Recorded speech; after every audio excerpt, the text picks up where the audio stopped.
O pensamento chinês.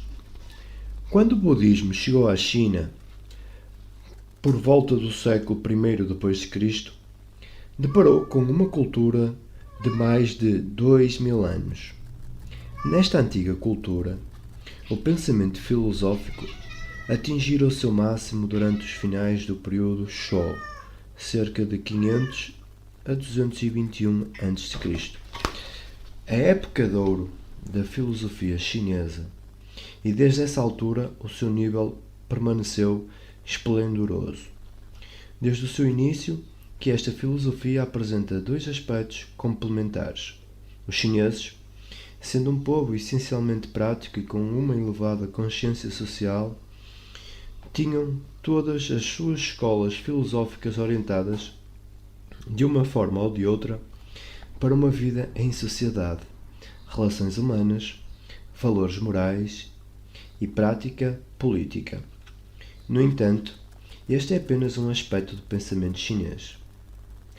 Complementarmente a este, existe um outro, correspondente ao lado místico do carácter chinês, que exigia ser o principal objetivo da filosofia ou de transcender o mundo da sociedade e da vida cotidiana por forma a alcançar-se um nível de consciência mais elevado. É este o nível atingido pelo sábio, o ideal chinês, correspondente àquele homem iluminado que alcançou uma união mística com o universo. No entanto, o sábio chinês não se move apenas neste elevado nível espiritual, está também atento aos acontecimentos mundanos. Ele abarca em si próprio os dois aspectos complementares da natureza humana: sabedoria intuitiva e conhecimento prático, contemplação e ação social, os quais são atribuídos, pelos chineses, à imagem do sábio e à do rei. Estes são seres humanos completamente realizados. Nas palavras de Xuan Tzu, pela sua quietude tornam-se sábios, pelo seu movimento, reis. Durante o século VI a.C., os dois aspectos da filosofia chinesa desenvolveram-se em duas escolas completamente distintas: confucionismo e taoísmo. O confucionismo era a filosofia da organização social, do senso comum e do conhecimento prático. Assegurava à sociedade chinesa um sistema de educação e um sem número de convenções estritas de etiqueta social. Um dos seus objetivos principais era o de formar uma base ética para o tradicional sistema de família chinesa, com toda a sua complexa estrutura e os seus rituais de adoração dos antepassados. O taoísmo, por outro lado, procurava, principalmente, a observação da natureza e a descoberta do seu rumo, ou Tao. A felicidade humana, para os taoístas, é alcançada quando se segue a ordem natural, se atua espontaneamente ou se confia no próprio conhecimento intuitivo. Estas duas tendências de pensamento representam polos opostos na filosofia chinesa, mas para os próprios chineses, esta dualidade sempre foi encarada como um e o mesmo aspecto da natureza humana e, como tal, complementares.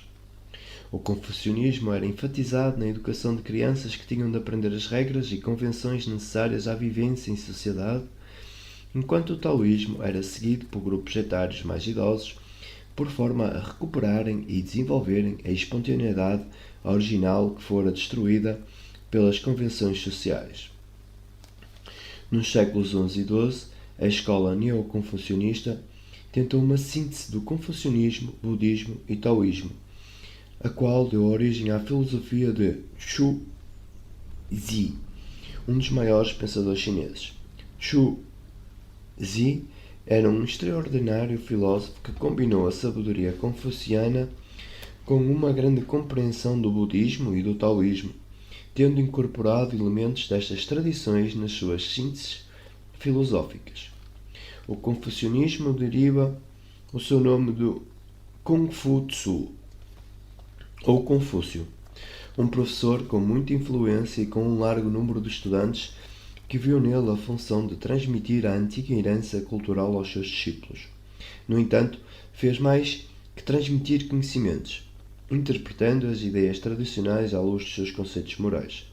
Os seus ensinamentos baseavam-se nos denominados seis clássicos: Antigos livros de pensamento filosófico, rituais, poesia, música e história, que representavam a herança cultural e espiritual dos sábios sagrados do passado chinês.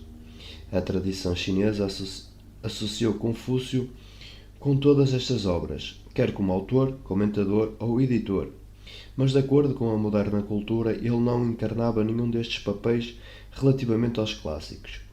As suas ideias próprias tornaram-se conhecidas através de Lu Yu, ou Analectos Confucianos, uma compilação de aforismos feita por alguns dos seus discípulos. O criador do taoísmo foi Lao Tzu, cujo nome significa literalmente velho mestre, e que era, de acordo com a tradição, um contemporâneo mais velho de Confúcio. Diz ter sido o autor de um pequeno livro de aforismos que é considerado como a escritura principal do taoísmo. Na China é geralmente conhecido por apenas Lao Tzu, e no Ocidente é denominado por Tao Te Ching, o clássico do caminho e do poder, um nome atribuído posteriormente.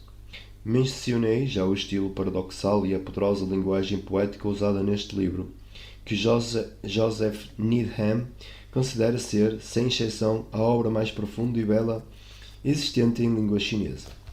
O livro taoísta que segue em importância é o Chuang Tzu, um volume muito maior que o Tao Te Ching, cujo autor, Chuang Tzu, se diz ter vivido cerca de 200 anos após Lao Tzu. De acordo com a cultura moderna, no entanto, o Chuang Tzu e provavelmente também o Lao Tzu não podem ser encarados como obra de um único autor, constituindo antes uma compilação de escritos taoístas feito por autores diferentes em épocas diferentes. Tanto os Analectos Confucianos como o Tao Te Ching estão escritos num estilo compacto e sugestivo que é típico da forma de escrita chinesa.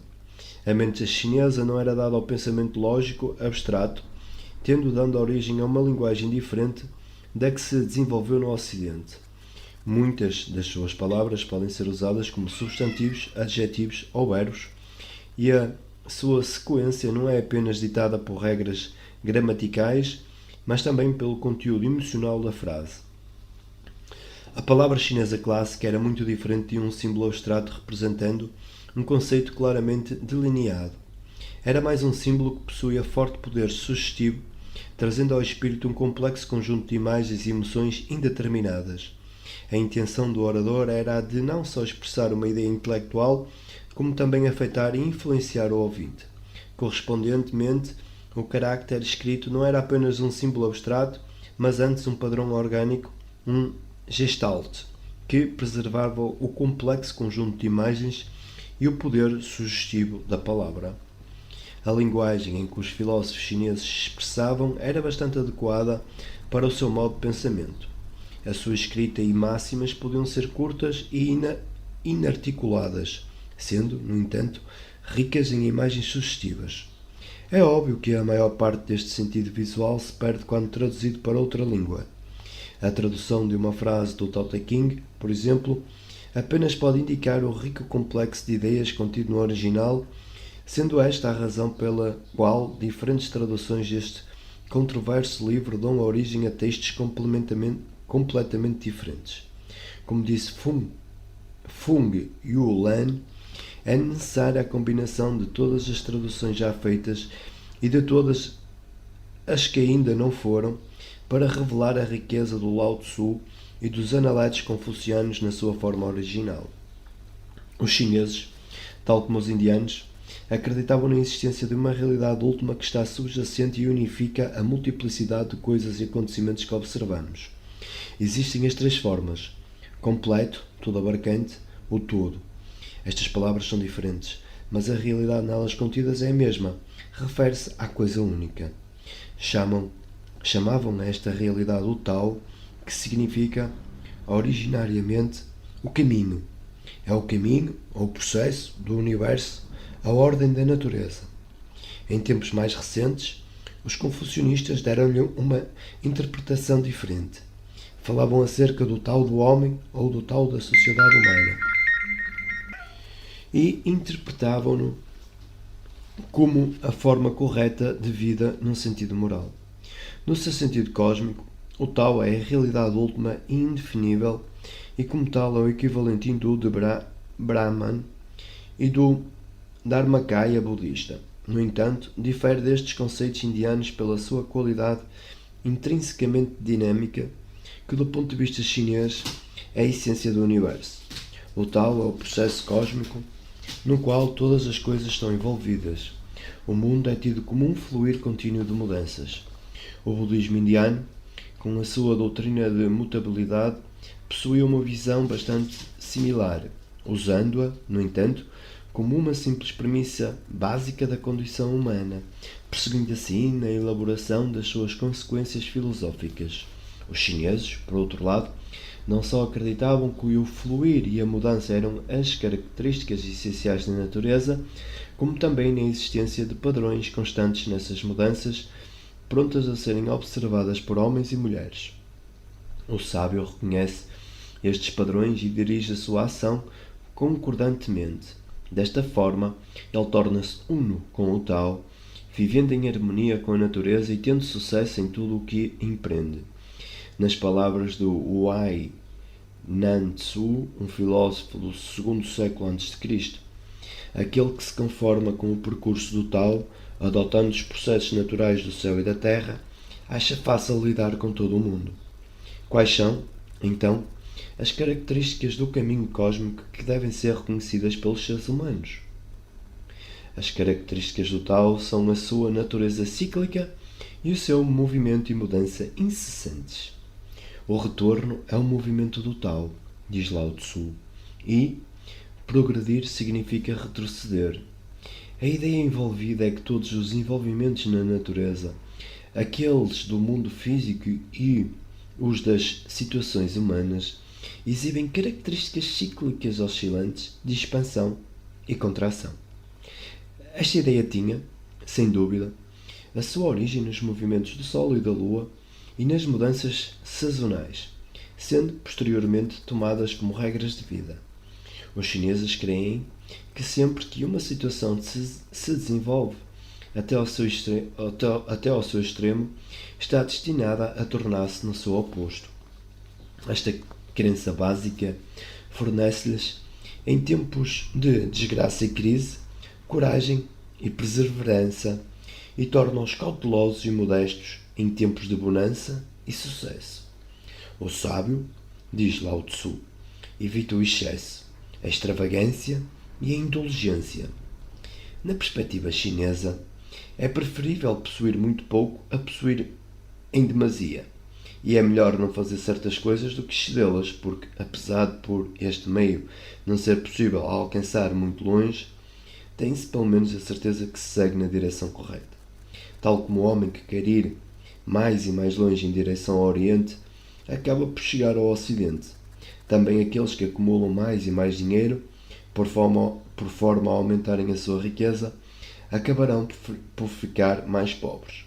A moderna sociedade industrial, que tenta continuamente elevar o nível de vida, acaba por, de facto, fazer diminuir a qualidade de vida para todos os seus membros e é uma eloquente ilustração da antiga sabedoria chinesa.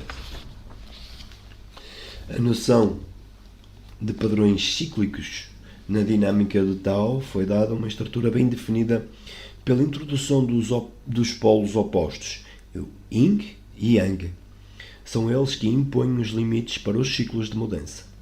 O Yang, tendo atingido o seu clímax, retrocede em favor do Yin. O Yin tem atingido o seu clímax, retrocede em favor do Yang. Do ponto de vista chinês, todas as manifestações do Tao têm origem na relação dinâmica entre estas duas forças polares. Esta noção é muito antiga, e foram muitas as gerações que manusearam o simbolismo contido no arquétipo do par Yin e Yang, até que se tornasse o conceito fundamental do pensamento chinês. O significado original das palavras Yin e Yang eram o dos dois lados de uma montanha, o luminoso, exposto ao sol, e o sombrio. Uma analogia que fornece um bom exemplo da relatividade dos dois conceitos. Aquilo que, ora permite a escuridão, ora permite a luz, é o Tao. Desde os primeiros tempos, que os dois arquétipos polares da natureza eram não só representados pelo claro e pelo escuro, como também pelo masculino e feminino, pela firmeza e pela indulgência, pelo que está em cima e pelo que está em baixo. O Yang, o poder forte, criativo e masculino, estava associado com o céu, enquanto que o Yin, o elemento sombrio, receptivo e feminino, era representado pela terra. O céu está em cima e cheio de movimento, e a terra, na velha perspectiva geocêntrica, está em baixo e em repouso, tornando-se assim o Yang num símbolo que representa movimento e o Yin, o repouso. No domínio do pensamento, o Yin é a mente complexa, intuitiva e feminina, sendo o Yang o intelecto claro, racional, masculino. O Yin é a contemplação silenciosa do sábio, o Yang é a ação criativa e forte do rei. O carácter dinâmico do Yin e do Yang é ilustrado pelo antigo símbolo chinês denominado Tai Chi Tu, ou diagrama do derradeiro final. O diagrama é um arranjo simétrico entre o escuro do Yin e a luminosidade do Yang, mas esta simetria não é estática. É uma simetria embebida num sentido de rotação, sugerindo, de uma forma intensa, um movimento ciclo e contínuo. O Yang regressa ciclicamente ao seu início, o Yin atinge o seu máximo e cede lugar ao Yang. Os dois pontos do diagrama simbolizam a ideia de que, ao alcançarem o seu máximo, as duas forças contêm já em si a semente do seu oposto. O par Yin e Yang é o grande leitmotiv que percorre a cultura chinesa, determinando todas as características da sua forma de vida tradicional. A vida, diz Chuang Tzu, é a mistura harmoniosa de Yin e do Yang. Sendo uma nação de agricultores, os chineses sempre estiveram familiarizados com os movimentos do Sol e da Lua e com as mudanças sazonais. Estas mudanças e o consequente ritmo de crescimento e morte da natureza orgânica eram sentidos como uma das mais claras manifestações da relação entre Yin e o Yang, entre o inverno escuro e frio e o verão quente e claro. A relação sazonal dos dois opostos refletem-se também na comida que ingerimos, a qual contém também elementos de Yin e Yang. Uma dieta saudável consiste, para os chineses, no equilíbrio entre estes elementos, Yin e Yang. Também a medicina tradicional chinesa se baseia no equilíbrio de Yin e Yang no corpo humano, e qualquer doença é vista como um afastamento a esse equilíbrio. O corpo está dividido em partes Yin e Yang. Falando de uma forma global, o interior do corpo é Yang e a sua superfície é Yin. No interior do corpo existem ainda órgãos Yin e Yang. O equilíbrio entre todas estas partes é mantido por um constante fluir de Qi, ou energia vital, ao longo de um sistema de meridianos que contém os pontos de acupuntura. Cada órgão tem um meridiano a ele associado de tal forma que os meridianos Yang pertencem a órgãos Yin e vice-versa. Sempre que se interrompe o fluxo entre Yin e Yang, o corpo adoece, e esta doença cura-se através da implantação de agulhas nos pontos da acupuntura, o que provoca uma estimulação e restabelecimento do fluxo de Qi. A reciprocidade entre Yin e Yang, o par de opostos primordiais, surge assim como o princípio que guia todos os movimentos do Tao. Mas os chineses não pararam aqui.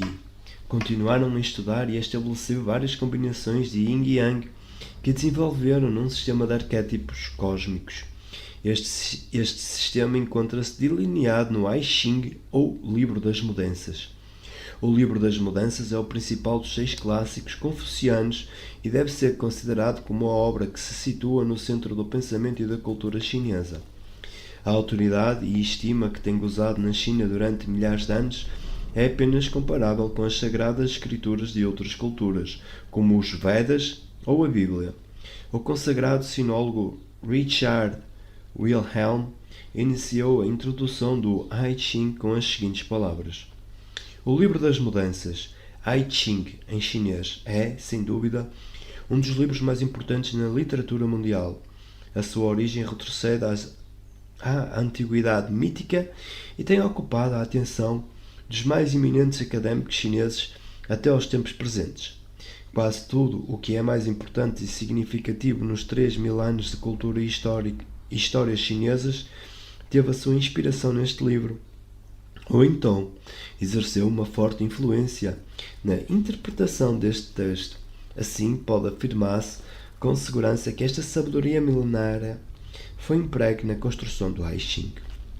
O Livro das Mudanças é assim uma obra que tem crescido de uma forma orgânica ao longo de milhares de anos, consistindo num grande número de camadas que se sobrepõem, originárias dos mais importantes períodos do pensamento chinês. O ponto de partida para o livro foi um conjunto de 64 figuras, os hexagramas, como apresentado de seguida, que se baseiam no simbolismo yin-yang e que eram empregues como oráculos. Cada hexagrama é constituído por 6 linhas que tanto podem ser descontínuas, yin, ou contínuas, yang, sendo 64 as combinações possíveis em tal sistema. Estes hexagramas, que discutiremos com mais detalhe posteriormente, eram considerados como os arquétipos cósmicos que representam os padrões de Tao na natureza e nas situações humanas. A cada um deles foi atribuído um nome e um curto texto, denominado sentença, que indicava um rumo a seguir no padrão cósmico em questão. A imagem é um outro breve texto, acrescentado mais tarde, que representa o significado do hexagrama num curto número de linhas, geralmente com um sentido extremamente poético. Um terceiro texto interpreta cada uma das 6 linhas do hexagrama numa linguagem carregada de imagens místicas que são, por vezes, difíceis de compreender.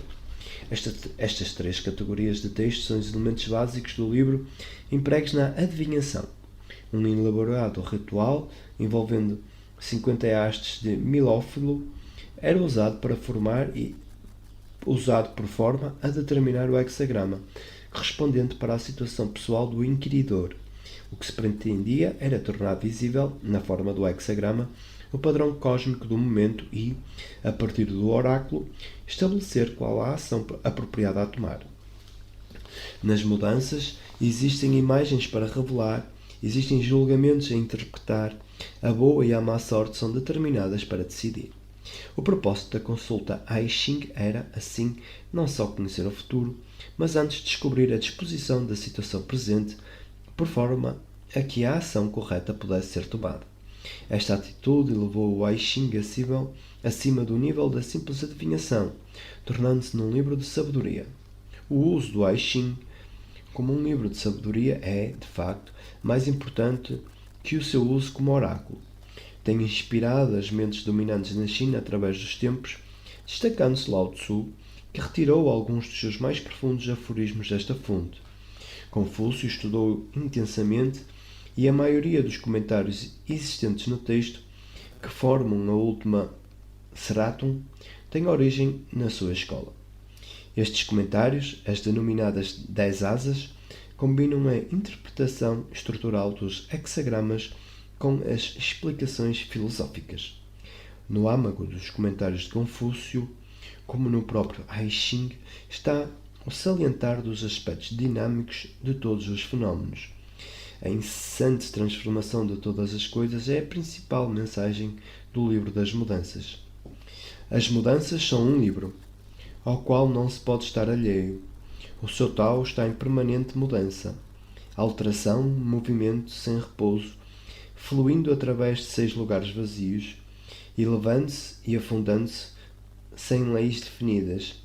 Firmeza e docilidade transformam-se continuamente e não podem ser restritas a uma regra, é apenas a mudança que aqui está presente.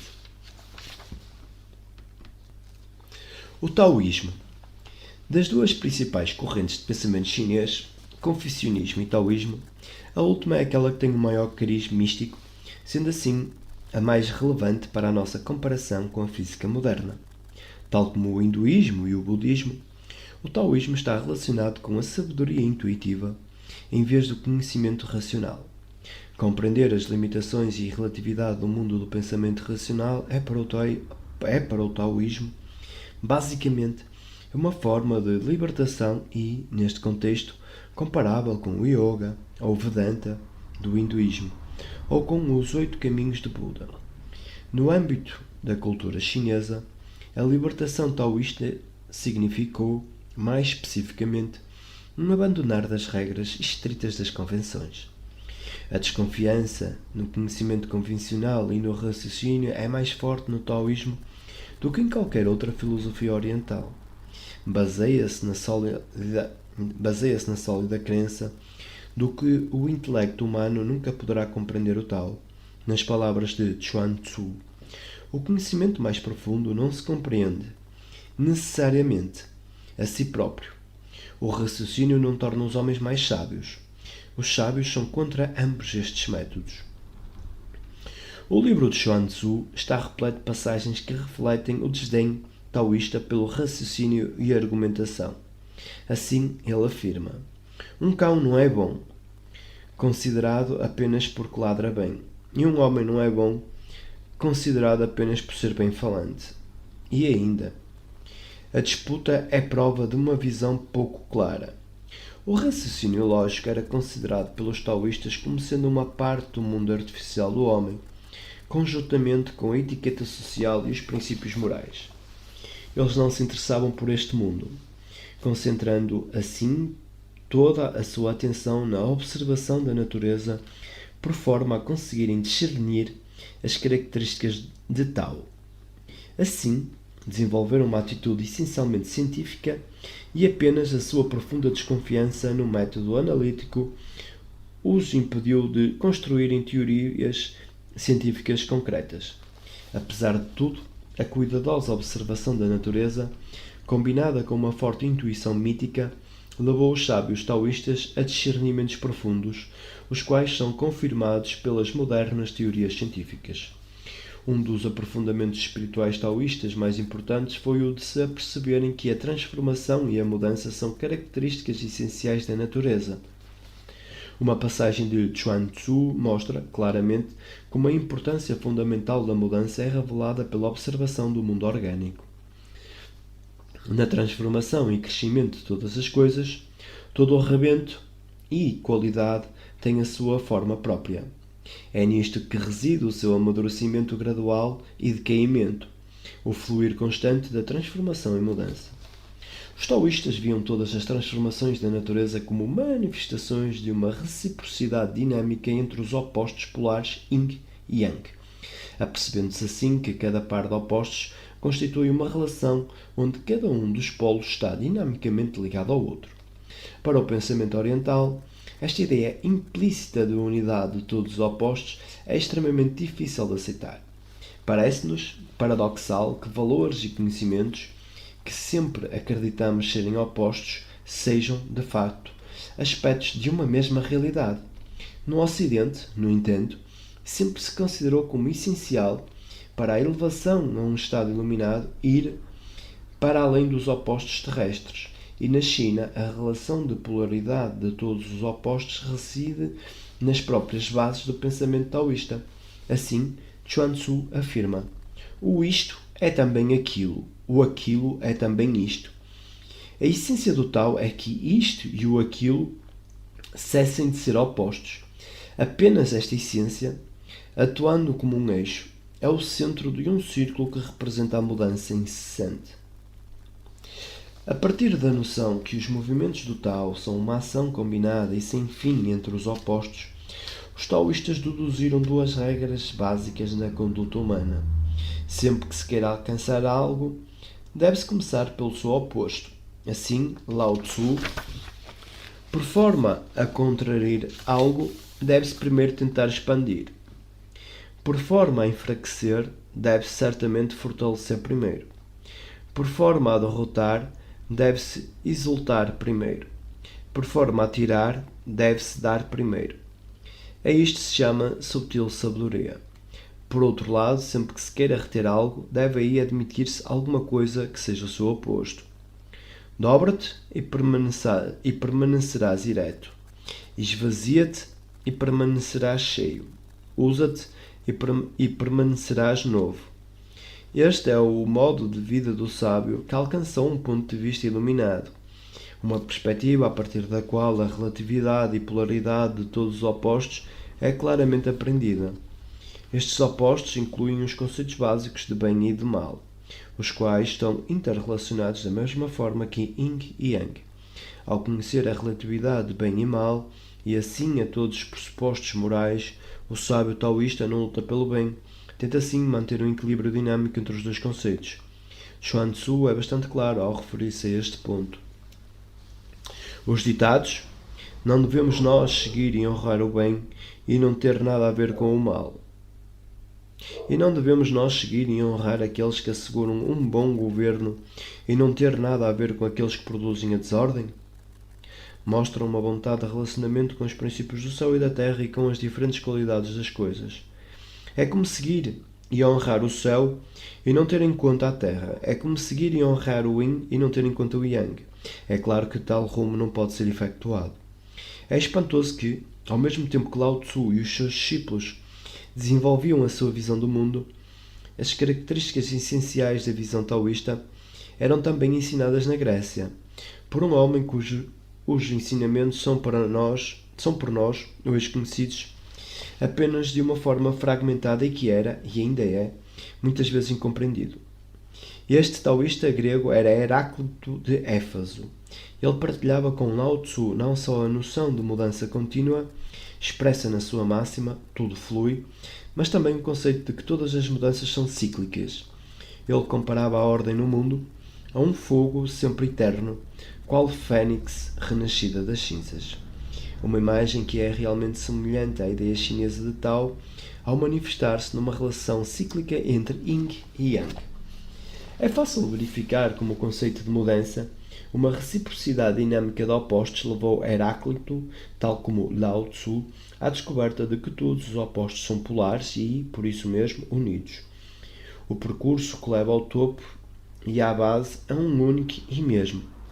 Disse o grego: e Deus é dia e noite, inverno, verão, guerra, paz, saciedade, fome. Tal como os taoístas, ele via qualquer par de opostos como uma unidade e estava bem ciente da relatividade de todos estes conceitos.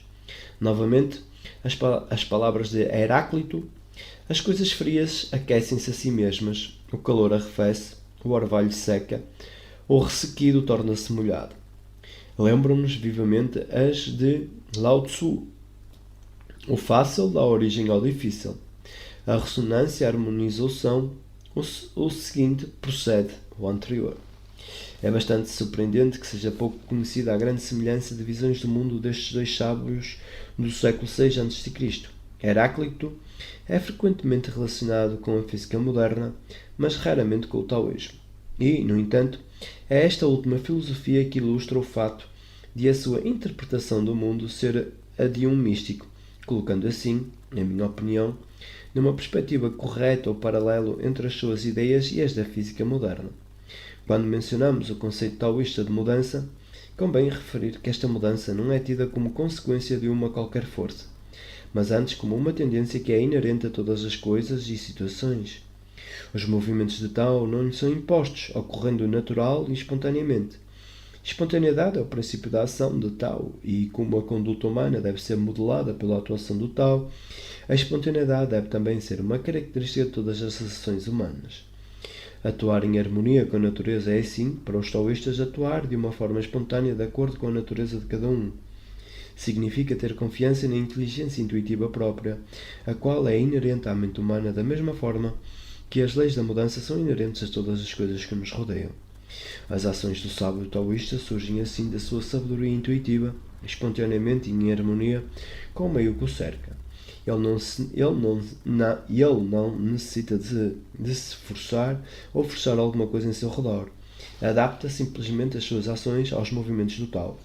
Nas palavras do Huai-Nan Tzu, aqueles que seguem a ordem natural fluem na corrente do Tao. Na filosofia taoísta, tal forma de atuação toma a designação de Wu Wei, um termo que significa literalmente não-ação, o qual Joseph Needham traduz por o refriar de uma atividade contrária à natureza, justificando esta interpretação com uma citação de Chuang Tzu. A não-ação não significa fixar parado ou manter silêncio. Deixem que tudo o que acontece naturalmente aconteça, de tal forma que a sua natureza se satisfaça. Se limita à atuação contra a natureza ou, como diz Needham, proceder contra o sentido das coisas, então está-se em harmonia com o Tao e as ações de cada um de nós serão bem-sucedidas. É este o significado de expressão aparentemente labiríntica de Lao Tzu. Pela não-ação, tudo pode ser feito. O contraste entre Yin e Yang não é apenas o princípio básico de ordem existente na cultura chinesa, refletindo-se também em duas correntes dominantes de pensamento. O confucionismo era racional, masculino, ativo e dominante. O taoísmo, por outro lado, enfatizava tudo o que era intuitivo, feminino, místico e dócil. É melhor não saber que se sabe, diz Lao Tzu, e o sábio prossegue com a sua vida sem atuar e dá os seus ensinamentos sem empregar palavras. Os taoístas acreditavam que o salientar das qualidades femininas da natureza humana facilitava seguir uma vida perfeitamente equilibrada em harmonia com o Tao. O seu ideal é melhor descrito numa passagem do Xuan Tzu, o qual descreve uma espécie de paraíso taoísta. Os antigos, quando o caos ainda não estava instalado, partilhavam a tranquilidade plácida que pertencia a todo o mundo. Nessa altura o Yin e o Yang eram harmoniosos e pacíficos. O seu repouso e movimento prosseguiam sem perturbações. As 4 estações possuíam os seus tempos corretos, nada era injuriado e nenhum ser vivo atingia um fim prematuro. Os homens podiam possuir a faculdade do conhecimento, mas não tinham a ocasião para a empregarem. Este era o estado que se designava por unidade perfeita. Nessa altura havia a não-ação por parte de todos, uma manifestação constante de espontaneidade.